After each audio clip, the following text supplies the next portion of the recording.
When publishing changes, so does society. Investigate and compare the impact of two publication technologies, one pre-19th century and one post-20th century, on a specific aspect of society.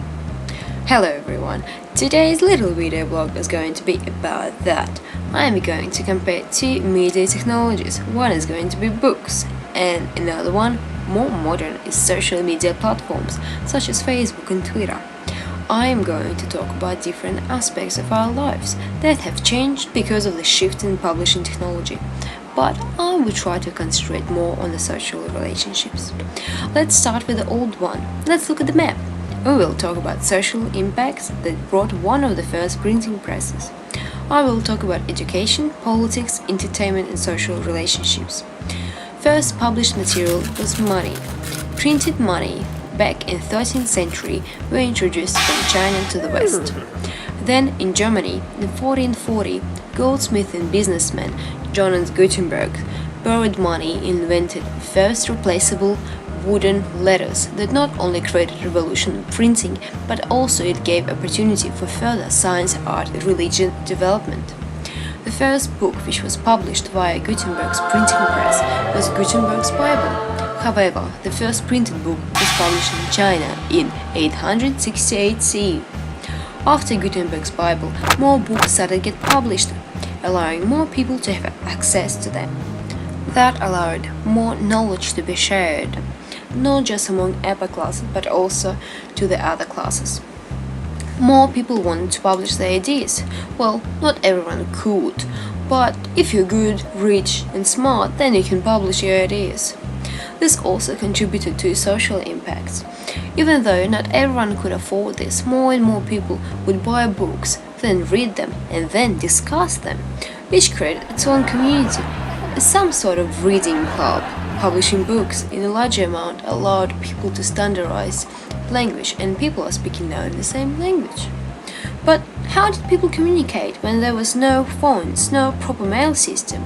I mean, we didn't have any phones or hotmail to send a message. Well, my friends, people used to use birds as mailmen. No, not these birds. This one.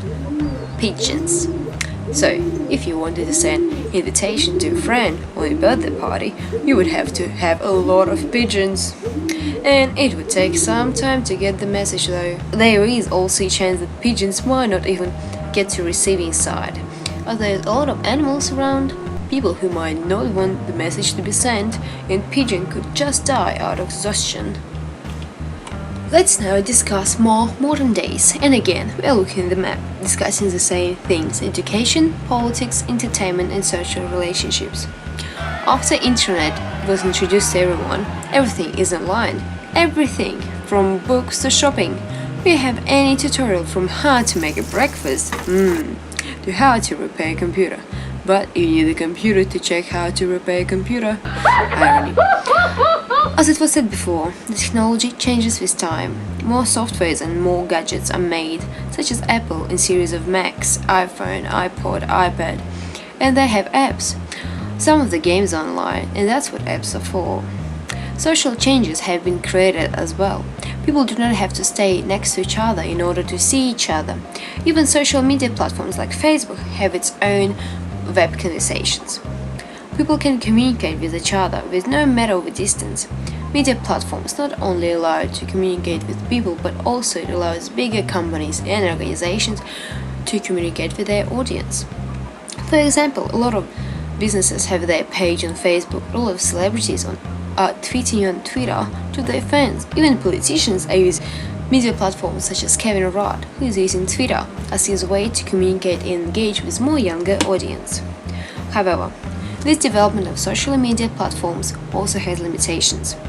People do not have a physical connection between each other. However, Facebook friends are online friends who you haven't met in person.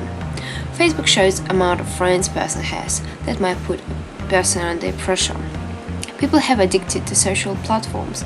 We feel need to update and communicate with the world. The privacy is gone. We are sharing with everyone when is our birthday, where we work, even personal images. Well, in conclusion, the technological changes in terms of publishing had an enormous effect in our lives. We do not have to send a pigeon to ask a friend how he's going. It's all a matter of pressing a button. And we want more. Pressing our thoughts is not even enough. Will there be more? Probably. Bye everyone. Thanks for listening.